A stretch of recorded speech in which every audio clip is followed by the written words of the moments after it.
Hello friends, welcome to another episode of Finomatic Talk Show, and today I have the privilege of having the company of none other than Mr. Avinash Satwalekar. Avinash sir, or as we call him Avi sir, is the president at Franklin Templeton Mutual Fund. He has got more than 3 decades of experience in our markets, not just serving India. He has been working in his earlier avatar at very senior CEO roles in countries like Malaysia, Vietnam, as well as starting his stint in US. So Avi sir has done his graduation from the Bombay University, and he has done his MBA from the Wharton School, University of Pennsylvania. So I am glad to have Avi sir's presence today in our studio, and I've got very interesting set of questions to ask him, not just about the markets, but also about our industry, how it's shaping up. So welcome Avi sir. Welcome to our show. Thank you very much. Happy to be here.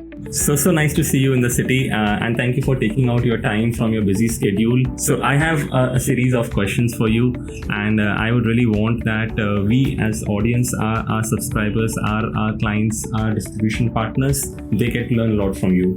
So India at 2047, mutual funds and the economic aspirations. I mean, if we fast forward to 2047, when we turn 100 years of independence, I mean, our Amrit Kal, as Prime Minister Modi puts it, how do you envision the mutual fund landscape then? What role do you think mutual funds will play in shaping India's economic future? So, firstly, thanks for having me. It's really happy to be here.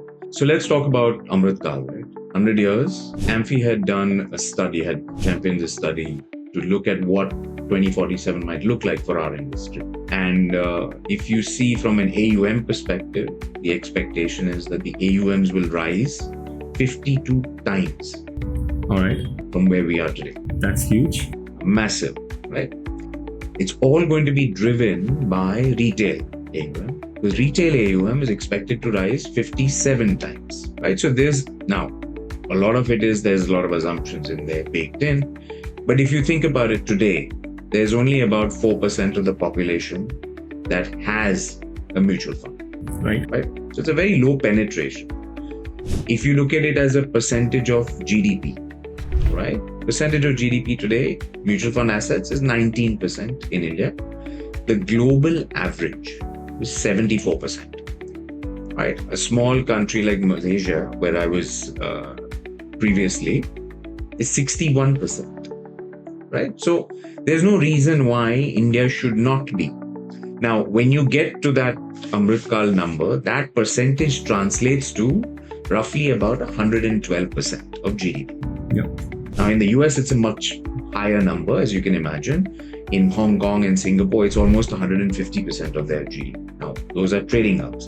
Yeah. So I do think that there is a tremendous amount of opportunity. Now, when you talk about what can funds do, at the very core, what do you do? What do I do? Right? We are effectively providing financial security for people when they retire or when they have specific goals, right? So the importance of those mutual funds in your portfolio, in your retirement plan is critical. At 4% penetration, that means 96% of our population does not have and is not doing any planning or is basically investing in fixed deposits, which, as you and I both know, is not enough, right? Especially given where inflation is.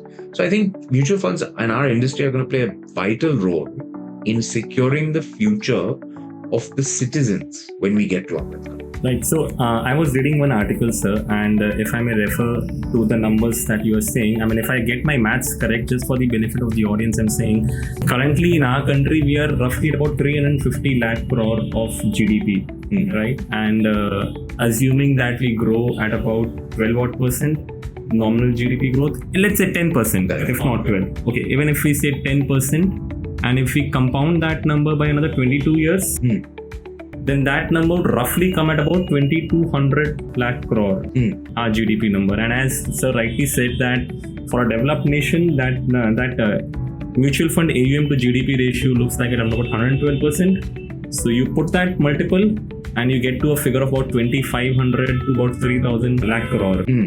And my dear friends, currently today the mutual fund industry is at about 65 to 68 lakh crore. So we're talking about a 40x growth.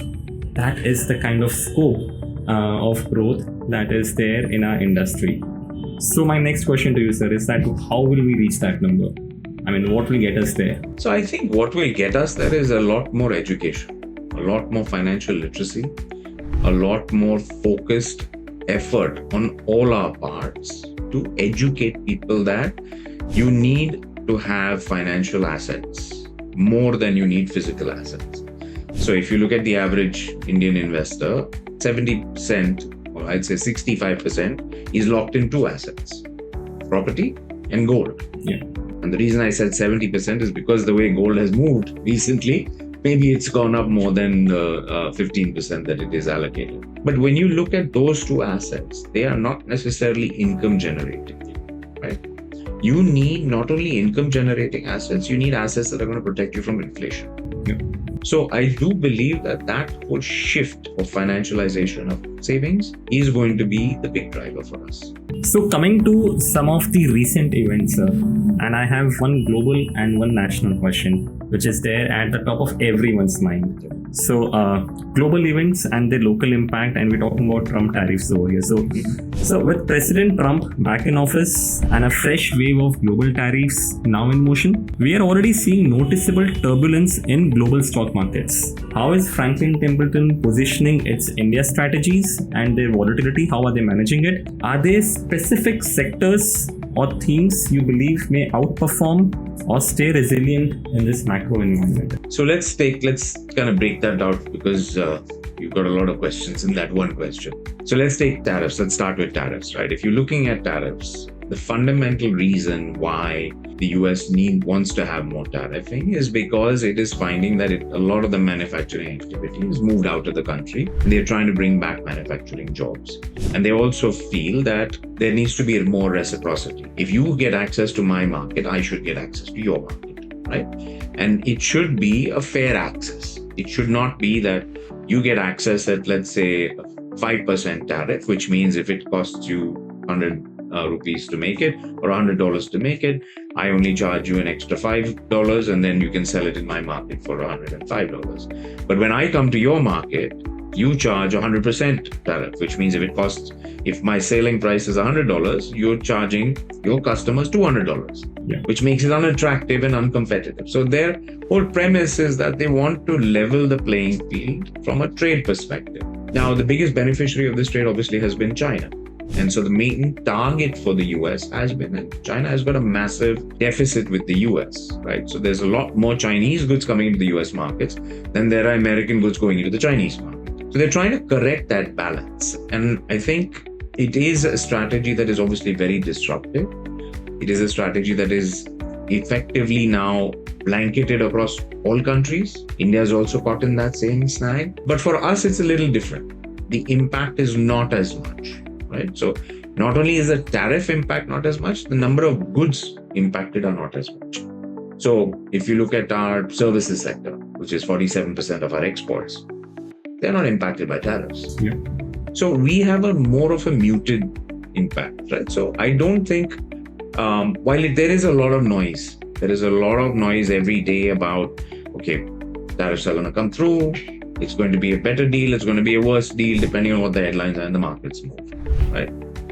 I would say take a step back and get rid of that noise. Stop looking at the noise, because every day when you're starting to track the tariff discussion, it only leads to volatility in the market. When the final trade deal comes with whatever country, whether it's India, whether it is China, whether it is the European Union, that is when you sit and analyze, right? And say that, okay, this is the deal. Now what does it mean, right? Our sense is that effectively you're going to see more of a balanced approach, because neither China nor the US can afford an ugly trade. And quite honestly, nobody can afford an ugly trade. Yeah. But I do think the way the negotiation process has started, obviously, has created a lot of disruption and anxiety in the markets. But I do think that eventually everybody wants to get to a certain point and they will get there. Now, your question was about what sectors in India and how is that going to play out? Yeah. So our focus has always been, what does this mean Do we believe in the long-term India growth story? Definitely. Yeah. 100%, right? And all the different reasons that you've heard, all your viewers have heard, GDP growth, the fact that we have a young demographic, all that fun stuff, right? So when I'm looking at what should be our focus on themes or sectors or secular trends. So when we talk about how we invest, we are very long-term investors, right? We do not try to trade in quarters and except in even a year is officially a long term, but it's not. We look at 3 to 5 years when we're talking about investing, right? So what we're looking for are long-term secular themes. So to us, given that we've got a very young population, 65% under the age of 35, what does that mean? That means that segment of the population is going to expand, is going to increase in terms of the amount that they spend, the amount that they earn, the amount that they save. Everything is going to be driven up. So that consumption theme is a very important theme for us.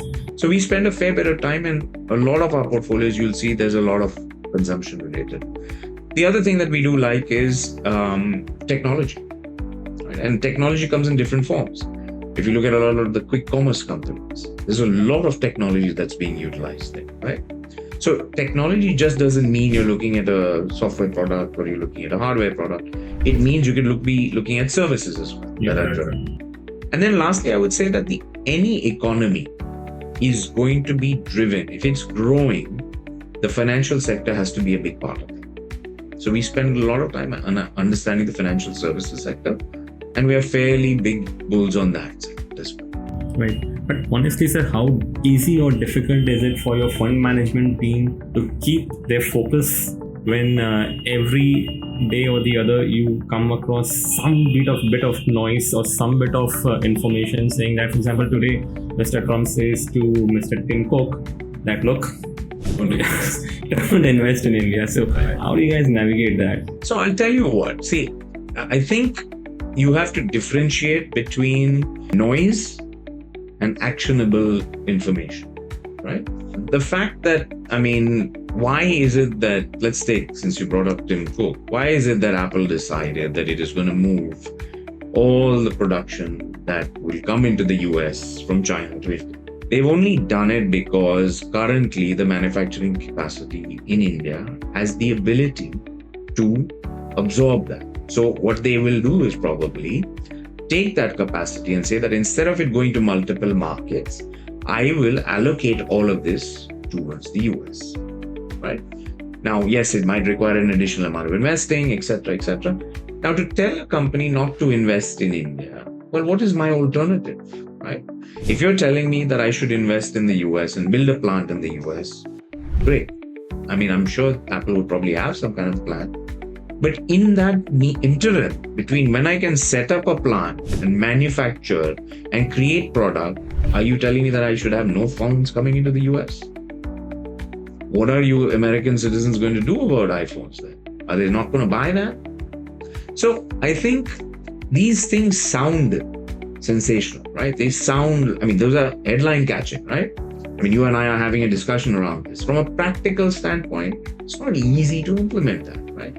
So that is where I think our fund managers spend a lot of time, is separating the noise from what is actionable, right? The noise is you're not going to invest in India, or you are going to invest in India. The actionable is to say that if you are to do this, what is the positive impact? It is all positive, because if you don't do it, the Indian entity is already manufacturing for some other market.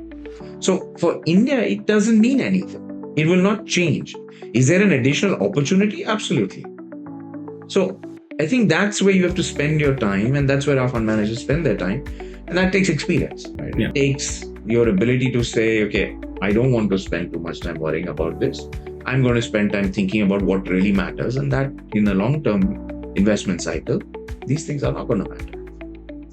Right.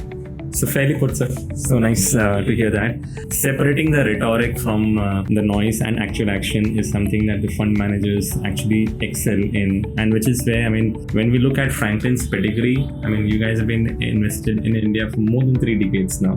So I'm sure the team is capable to do that. But coming to India-Pakistan tensions, Thank God we now have some sanity coming in, and things are now evening out. But yes, we did have a nightmare week behind, wherein all of us were anxious as to what will happen, how far it may escalate, and if at all it escalates, then what impact would it have on the stock market? So, my question to you, sir, is that markets often react to geopolitical tensions, especially these Indo-Pakistan flare-ups. What do you suggest to the clients to do in this kind of a scenario? I mean, this is a perfect example of how you want to set your investment strategy. Whenever you're setting your plans, it's based on certain goals, right? You should start with that. So, what am I actually investing for and why? I'm trying to hit a retirement target. I'm trying to hit a child's education target. I'm trying to hit a house buying target, whatever it is. You have a certain goal, right? Then what you have to try and see is that what is impacting the long term. So let's take, for example, the flare up with Pakistan. This is not the first time. Yeah. And I'm pretty sure this will not be the last time, right? We had Kargil in 99, we had the parliament attack in 2001, we had the Mumbai blasts in 2007, I want to say, then we had Uri, we had Balancourt. If you look at all these situations, we did an analysis to say, okay, what was the Nifty's performance a month before, the day of the event, or when that first set of crises happened, a month after, 3 months after, and then 12 months after, right? And the idea was to see, okay, does it really change and have a negative impact? In every one of those circumstances, 12 months after, they were all positive, double digit. Post Kargil, 1 year return was 82%, right? So there was the one event in Parliament, which was in 2001, the 12-month return was negative. But there's a reason for that. And if you remember, the reason was we had the 2000 tech bubble. Yeah, tech bubble burst. Tech bubble burst. So that was the reason for it, not because of anything else. Every other event, even the most recent one was Balancourt, we were up 12-13% 12 months later. So the reason that happens is because you revert back to what really matters, and that's the long-term economy. The question you have to answer is, and you kind of asked that question earlier, is that how much will this escalate? Yeah. Right? So you have to ask that question, is that why would this escalate and can this escalate? Now, none of us are really equipped to answer that because it's only the military establishment that is truly. But logically speaking, why should we escalate it? We have a much larger economy, right, that has a lot more to lose. So why would we escalate? In spite of the nationalistic reaction to say that we need to teach a lesson, which we do. We do have that response, but that should be it. If that is going to be it, then you're going to revert back to what is it doing in the economy. Yeah. So what I've always said to investors is that do not worry about short term. The short term movements in the market, while they are painful, I mean, nobody likes to see their NAV go down dramatically, but you have to keep your eye on the longer term, focus on the longer term, and basically take advantage of this, right? So think about it. If you had been able to say, okay, I don't think this is going to really escalate, or if it escalates, it will be a quick response and we'll be done with it. And you sat and you invested more. Or even if you didn't, you just left your SIP to do the work every month. You took advantage of the fact that the markets came down, right? So in the long term, it's not, your winner is not the lowest cost. Your winner is the lowest average cost. Correct. And that's what an SIP does for you. So to answer your question, investors should not think of volatility as a bad thing. Yes. Volatility is not risk. It's not the same thing. Volatility is just the movement. So I would say, look at volatility the other way around. Look at it as an opportunity to buy and lower your average cost. Because you know that in the next 2-3 years, the India growth story is going to continue playing out and you are going to come ahead. So why not take that advantage when the market gives it? Yeah, the way we look at it, on Monday, the markets rose back so sharply. I mean, Correct. 4% single day. I mean, it wiped off all the losses that you made in the week preceding that. And that is what markets are. So, I mean, if you're giving that, I mean, if they're giving you this opportunity to get in at lower prices, one should get in. I mean, ultimately, if we are believing in the long-term story. Correct. And if we are trying to our goals. Right. Okay. So, our company started about 7 years back, and we scaled up to about 45,000 clients in 7 years. Okay. And we recently got an award from NSE for being one of the biggest in their system, doing about 8 lakh odd transactions. And which is where we as a company understand technology, digital. So my question to you, sir, is that, I mean, as the world is transforming, as our country is growing, there's a dramatic transformation in the distribution landscape. I mean, the RIAs are coming, the MFDs are there are fintech platforms who are growing bigger and bigger by the day. How is Franklin Templeton supporting the intermediaries in staying competitive and relevant in this new Phygital world? And considering that you are also heading the technology committee at Amphi, I may ask you to don your hat there and give us a word of advice. So I'll tell you, I'll take what we're doing at Franklin first. In that, see, we've been big believers in education, training, literacy. And I think there's a long way to go. We're only talking about, like we said, 4.5% penetration. There's a long way to go, right? Even if you believe that we can only get it up to what the US is, which is, let's say, 37% penetration of their population. We have a long way to go, right? So I would say we spend a lot of time on training. So how do we help intermediaries, right? We give access on a tech platform, and it's almost like a Netflix version. And you can learn, you get educated, you get knowledgeable on your time, right? And like I said, it's Netflix. So you start watching one thing, you get recommendations. This would work. This might be the next step. This might be more.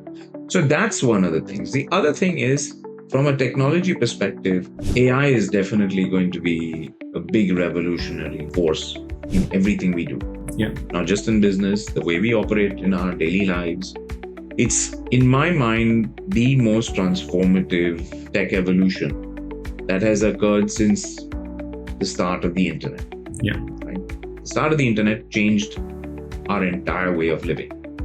AI is going to do the exact same thing, right? So what are we doing? We're using AI to help get smarter in terms of help our partners get smarter in terms of how do you track trends? What are you seeing with your investor base? Are you seeing certain redemption patterns? How do you slow down those redemption patterns? How do you tackle the redemption patterns? Are you seeing certain buying patterns? If you're seeing certain buying patterns, how can you leverage that? Right? How can you see the propensity to make a purchase and then actually help act on it, right? So we're using a lot of that in terms of whether it's AI, whether it's algorithm driven, machine learning based, we all club it all into one thing. We also have, we did this a few years ago. We had a WhatsApp chatbot. You can actually, right from asking a basic question on your accounts to transacting, it can all be done on that. Right? So I think there's a lot of technology, and you pointed out very accurately that there's a lot of different intermediaries. The one common thing across all of them is that they're all going to have to use this technology. Even an MFD is going to have to learn and use it extensively. The fintechs are already using it, and then the RIAs are definitely going to, because an advisory model is going to need to use a lot more technology to get scale. And that's the name, right? I think scale is the biggest reason why anybody uses technology, because your ability to reach out to more people. Just think about what we are doing here, right? Once you finish this interview, you put it on social media, the reach you get is multiples more than what if you were doing an IAP in a physical form. Correct. Right. So that's scale, and that's the advantage of using technology. So we're all going to be using it. But one question, sir, very honestly asking you, a lot of my distributors ask me this question, that the way AI is progressing, would it replace an MFD in the next 5 years or 10 years of time? Hand on heart, what is your take on that? No, I don't think it does. I think we're a long way away from that, right? And I'll tell you why. You see, even today, right, if you wanted to do an entirely tech driven investment decision, you can do it. Yeah. I don't have to engage with a human being.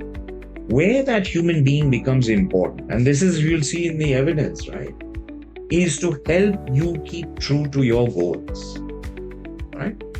If you see, I'm sure you've seen the SIP cancellation numbers in the industry. They've spiked up dramatically. Now, if you look at where they're coming from, a lot of it is coming out of the fintech investors. Now, why is that? Because they don't have anybody to ask. Right? Whereas your investors can call somebody and say, hey, you know what? I'm thinking of doing this. I'm getting a bit nervous. Or if they've got an MFD, they'll call and ask the MFDs, like, listen, can you sell this? Because I'm getting nervous. The MFD can run through a rationale and say, this is why you don't want to do it. This is why you want to actually do the opposite. But if you do not have anybody to reach out to, you're basing your reaction a lot of times on emotion. Right. And in a down market, emotions are always going to make you do negative things. So we have some respite, at least I can say that. Of course, absolutely. All right, one more question, sir. I'm sure more than 1,000 odd partners from Finomatic would be watching this episode when we go live on this. I want you to give them a message on the importance of branding, because you have worked across countries.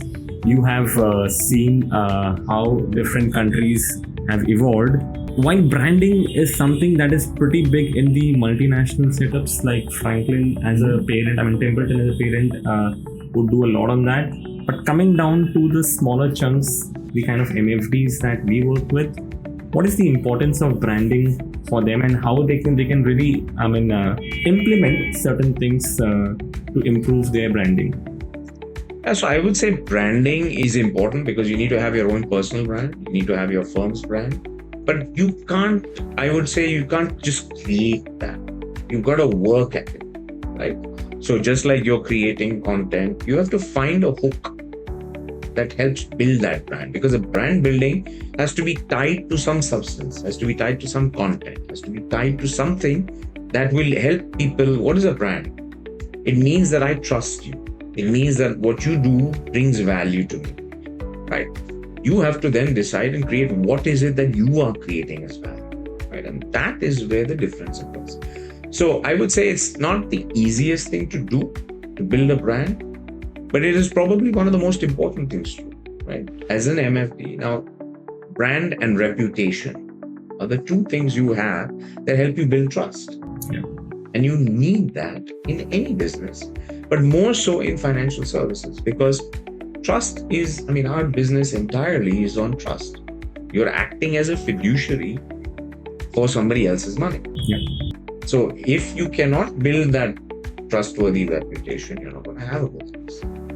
And so one step in that light, sir, what we have done is that we get all our partners to come to our office. We have set up a studio in our new office, and they come for shoots. We give them the scripts. They shoot it on a professional platform. Nice. My team gets it edited professionally, and we make sure that all of these guys put it out on their social media handles so that they can build that trust with their set of. Nice. Absolutely. You have to do that. Yeah. All right, so till now we've had very serious discussion with you, sir. But I would not leave you without having some fun with you. Okay. Rapid fire round, and there's certain rules to it, sir. Right. This has to be coming straight from your heart. Okay. No thinking over it. Fun, light-hearted. Sure. And that is something that I would want you to be very honest with your responses, and least time you take in answering that. So I'm ready for it. Guys, I've got to know that we share a common bond. The fact that both of us are die-hard Liverpool fans. So if you can show your cufflink. So Liverpool is a champion this season, and that is why we are rejoicing. But first question, sir, Klopp or Slot? Klopp. And why is that? I think Klopp set that whole belief in the entire team and the system that you can be champions. Yeah. Right? A lot of times with teams, you need to believe that you can be a champion. And I think Klopp brought that whole winning culture. And more importantly, he created a process. And I'm a big believer in process. And the fact that if you believe in the process, you will get the end result. Yeah. And I think Slot nothing to take away from Slot. I mean, he's been absolutely brilliant. I mean, he's probably the most successful Liverpool coach or manager ever in terms of having the best winning season, right? Yeah. It's an unbelievable thing. But in my mind, Klopp really set the foundation for it. Right. All right, sir. Equity or debt? What is your personal favorite asset class? So I'm an old equity fund manager, so my bias is towards equity, but you need both. I do not think that you can have one or the other. I like equity because it grows and you can build wealth, but you need debt to cushion the volatility. So for me, it's balanced and you need to have a diversified portfolio. Okay. So the most underrated city in India on basis of investor potential? There's a number of them, right? Okay. I would say right here within West Bengal, there are a few. If you ask me, Durgapur has potential. In Maharashtra, you see Nasik has potential. A lot of it is, and when you say underrated, really, it depends on how you define underrated. I'm looking at it from the standpoint of what has shown massive AUM growth in a short period of time that not a lot of people are talking about. So Nasik falls into that category. So I came across this city called Kontai in West Bengal, which holds the record for selling the most number of LIC policies in a year for like so many years now. And it's like a very small city in Bengal. I looked at that data. I found that in their LIC branch, they have some about crazy 5,000-10,000 number of LIC agents. I looked up the ARN database and we hardly had 500 distributors, not even that number. Yeah. That doesn't surprise me, actually. To give you a stat, the number of insurance agents compared to the number of mutual fund distributors, it's a 17 to 1. Yeah. For every 17 insurance agents, there is one MF distributor. Yeah. So, that explains why our penetration is so low. Yeah. All right. So this is not really rapid fire, by the way. Alright, so we'll make it fast now. Yeah. A book every financial advisor should read. What got you here won't get you there. Alright, good one. So SIP or lump sum for SIP. your own money? SIP. Alright. No brain. Absolutely. Now I've been told that you have 3 decades, which you don't look like. So I trust you on that. One advice you would give to your 25-year-old self? Start investing early. And I started when I was 15. So I'm saying as soon as you can start investing and stay invested. That's good. That's a good piece of advice. So tea or coffee? Depends. I like both. Morning, I'm an espresso fan. In the evenings, I'm more of a black tea. In Kolkata heat, you would like shikanji more, I guess. Yes, thanks. I just had some. Yes. Alright, a financial myth you wish would disappear? You can get rich quick. Your favorite Indian CEO? Okay. There are a lot of them. But one whom we recently lost was Ratan Tata.